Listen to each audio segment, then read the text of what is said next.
भाजप अध्यक्ष अमित शहा यांचा राज्यातला 3 दिवसांचा दौरा 2 दिवसांचा करण्यात आलाय। अमित शहा आज मुंबईच्या दौऱ्यावर येत आहेत। 20 सप्टेंबरला भाजपची केंद्रीय संसदीय समितीची दिल्लीमध्ये बैठक आहे। बैठकीत एका दिवशी हरियाणा आणि एका दिवशी महाराष्ट्र संदर्भात चर्चा होणार आहे। या बैठकीमध्ये राज्य भाजपने सांगितलेले बहुतेक सर्व उमेदवार निश्चित होऊन यादी जाहीर करण्यात येणार आहे।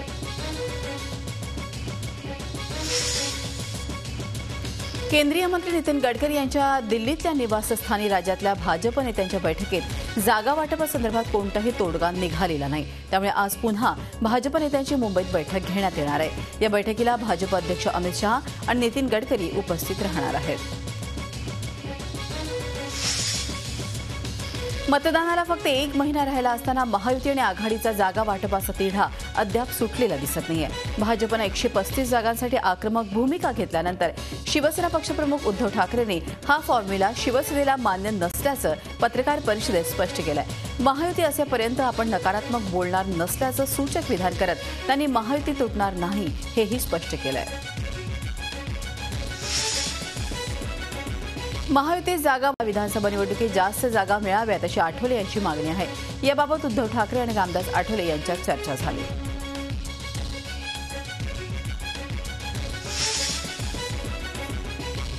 गोपीनाथ मुंडे हयात असते तर महायुतीत जागा वाटपावरून इतका गोंधळ झाला नसता अशी खंत भाजप नेत्या पंकजा मुंडे यांनी व्यक्त केली आहे।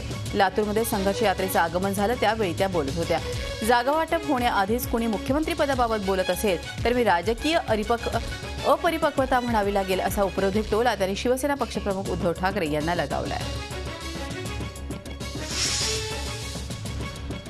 गोपीनाथ मुंडे यांच्या मृत्यूनंतर रिक्त झालेल्या बीड लोकसभेसाठी आपण इच्छुक नसल्याचं पंकजा मुंडे यांनी जाहीर केलं आहे।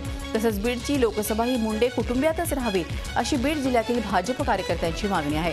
त्यानुसार आपली छोटी बहीण प्रीतम मुंडे हिनं बीड लोकसभा पोटनिवडणुकीसाठी भाजपकडून उभं राहण्याची मागणी बीड जिल्ह्यातील भाजप कार्यकर्त्यांनी केली आहे। आमदार पंकजा मुंडे यांनी सुरू केलेल्या पुन्हा संघर्ष यात्रेची सांगता 18 सप्टेंबर रोजी अहमदनगर जिल्ह्यातल्या चौंडी इथं होणार असून सिंदखेड राजा इथून निघालेली यात्रा 79 विधानसभा मतदारसंघात फिरते। 3000 किलोमीटर प्रवास करून चौंडीमध्ये आता ती दाखल होणार आहे। शिवसेना नेते रामदास कदम यांनी कालच्या पोटनिवडणूक निकालाचं निमित्त करून भाजपला कानपिचक्या दिल्या आहेत।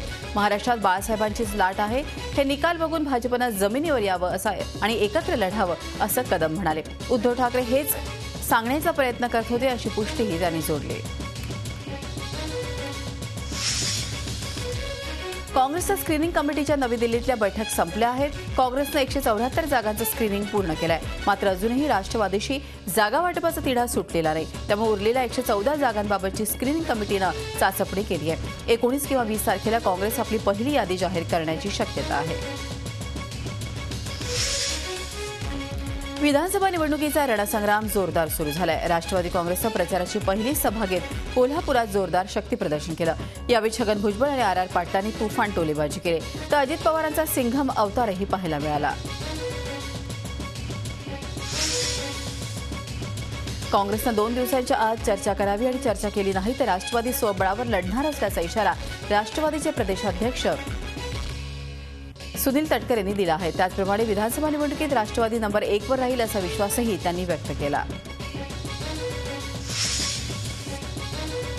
आगामी विधानसभा निवडणुकीसाठी राष्ट्रवादी काँग्रेस आपला स्वतंत्र जाहीरनामा घोषित करणार आहे। राष्ट्रवादीच्या घोषणापत्रात अनेक योजनांचा पाऊस असणार आहे। त्यात शेतकऱ्यांसाठी पेन्शन योजना, 65 वर्ष पूर्ण झालेल्या शेतकऱ्यांना पेन्शनचा समावेश तसंच मागेल त्याला वीज हे धोरण 5 वर्षांसाठी राबवणार असल्याचं आश्वासन राष्ट्रवादी देणार आहे।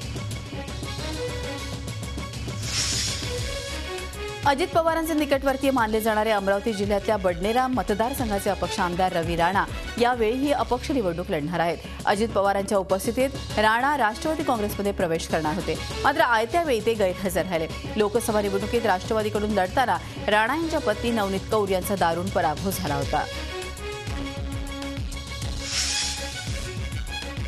शिवसेना भाजप यांच्यातील जागा वाटपाचा तिढा कायम असतानाच शिवसेनेने थेट भाजपच्या वाट्याला सुटलेल्या विधानसभा मतदारसंघावर हक्क सांगायला सुरुवात केली आहे। नाशिक शहरातील 4ही मतदारसंघ जागा वाटपात शिवसेनेच्या वाटेला द्यावेत अशी आग्रही मागणी करत भाजपवर दबाव वाढवला जातोय। धुळे आणि नंदुरबार जिल्ह्यात आघाडी आणि युतीच्या घटक पक्षांमध्ये उपरे विरुद्ध निष्ठावंत असा अंतर्गत संघर्ष सुरू आहे। इतर पक्षातून आलेल्या नेत्यांनी उमेदवारीवर आपला दावा सांगायला सुरुवात केल्यामुळे जुने निष्ठावंत नाराज झालेत। जागांच्या अदलाबदलीच्या चर्चेमुळेही आघाडी आणि युतीचे स्थानिक नेते अस्वस्थ आहेत। जळगाव घरकुल घोटाळ्यातील संशयित आरोपी आमदार गुलाबराव देवकर आणि आमदार सुरेश जैन हे कारागृहातूनच निवडणूक लढवणार असल्याचं स्पष्ट झालंय। या दोन्ही आमदारांनी धुळे विशेष न्यायालयातून निवडणूक लढण्यास परवानगी मिळावी यासाठी अर्ज केलाय। सरकारी पक्षानं त्यांच्या अर्जावर आक्षेप घेतला। न्यायालयात त्यांच्या अर्जावर पुढील युक्तिवाद आज होणार आहे। आगामी विधानसभा निवडणुकीच्या पार्श्वभूमीवर स्वाभिमानी शेतकरी संघटनेचे वरिष्ठ नेते संपर्कात असल्याचं धक्कादायक विधान शेकापचे विदर्भ संयोजक ज्ञानेश्वर वाकुडकर यांनी केलं आहे। स्वाभिमानी शेतकरी पक्ष आमच्याच कुटुंबातील असून ते महायुतीत राहतील तर ते गुदमरून जातील असंही वाकुडकर म्हणाले।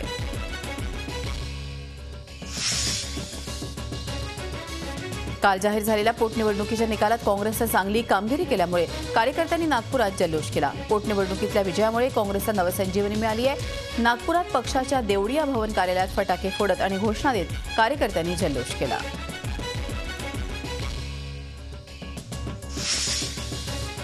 निवडणुकीदरम्यान मतदार याद्यांचा घोळ कमी करण्यासाठी निवडणूक आयोगानं आता हाऊसिंग सोसायट्यांच्या पदाधिकाऱ्यांवर जबाबदारी टाकलेली आहे।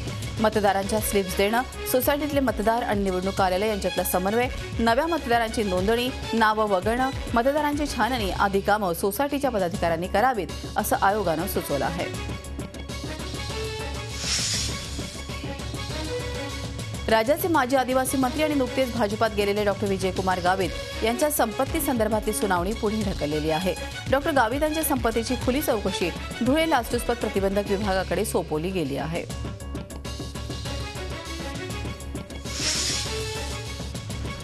एकीकडे कोल्हापुरात राष्ट्रवादीच्या प्रचाराचा शुभारंभ होतोय, मात्र दुसरीकडे कोल्हापुरात टोल विरोधात संतापाची लाट आहे। टोल विरोधी कृती समितीनं मिरजकर तिकटीमध्ये धरणं आंदोलन करून काँग्रेस आणि राष्ट्रवादी पक्षांचा निषेध नोंदवलाय। यावेळी काही कार्यकर्त्यांनी आंदोलन केलं। दसऱ्याला नागपूरच्या दीक्षाभूमीवर होणाऱ्या धम्मचक्र प्रवर्तन दिनासाठी होणारी गर्दी लक्षात घेता मध्य रेल्वेनं मुंबई नागपूर दरम्यान 2 विशेष गाड्यांची घोषणा केली आहे। 25 सप्टेंबर आणि 2 ऑक्टोबरला या गाड्या सोडण्यात येतील। रात्री 12:55 लोकमान्य टिळक टर्मिनसवरून गाडी सुटेल आणि नागपूरला दुपारी 3 वाजता पोहोचेल।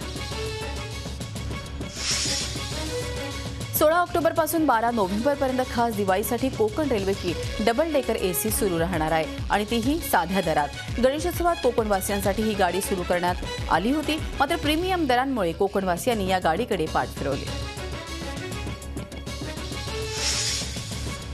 मुंबई विद्यापीठाच्या कलिना कॅम्पसमध्ये असलेल्या झोपडपट्ट्या 2008 पासून जैसे थेच आहेत। विद्यापीठाची जागा असूनही त्या ठिकाणी राहणारे रहिवासी ती जागा सोडायला तयार नाहीत। त्यामुळे अशा झोपडपट्टीवासियांवर कोणाची कृपा आहे असा प्रश्न उपस्थित होतो। वाहतूक पोलीस कशी दादागिरी करतात याचा व्हिडिओ सध्या सोशल मीडियावर व्हायरल झालाय। वसईतल्या एव्हरशाईन नगराजवळ ही घटना घडली आहे। रामसागर मिश्रा नावाच्या व्यक्तीनं हा व्हिडिओ रेकॉर्ड केल्याचं एका वेबसाईटनं म्हटलंय। एका तरुणानं नो पार्किंगमध्ये मोटरसायकल पार्क केल्यावरून वाद सुरू झाला आणि पोलिसांनी तरुणाला बेदम मारहाण केली। गोंदिया जिल्ह्यातील तिरोडा येथील अदानी विद्युत प्रकल्पात झालेल्या स्फोटामुळे प्रकल्पातील दुसऱ्या क्रमांकाचं वीज निर्मिती युनिट बंद पडल्याची माहिती आहे। या संचामधून 660 केव्ही विजेची निर्मिती होत होती। सोमवारी झालेल्या स्फोटात 3 कर्मचारी गंभीर जखमी झाले असून 5 कर्मचारी किरकोळ जखमी झाले। पुणे जिल्ह्यात सध्या एका टोमॅटो ज्यूसची तुफान चर्चा सुरू आहे। दौंड तालुक्यातील पिंपळगावमध्ये फिरंगी देवीच्या डोंगरावर हा ज्यूस मिळतो। ज्यूस पिण्यासाठी या गावात अक्षरशः जत्रा भरते। टोमॅटो ज्यूस पिल्यानं पीडित व्यक्तीचे दुर्धर आजार बरे झाल्याचा दावा करण्यात येतोय। अगदी साध्या डोकेदुखीपासून डायबिटीजपर्यंत सगळे आजार इथे बरे होतात।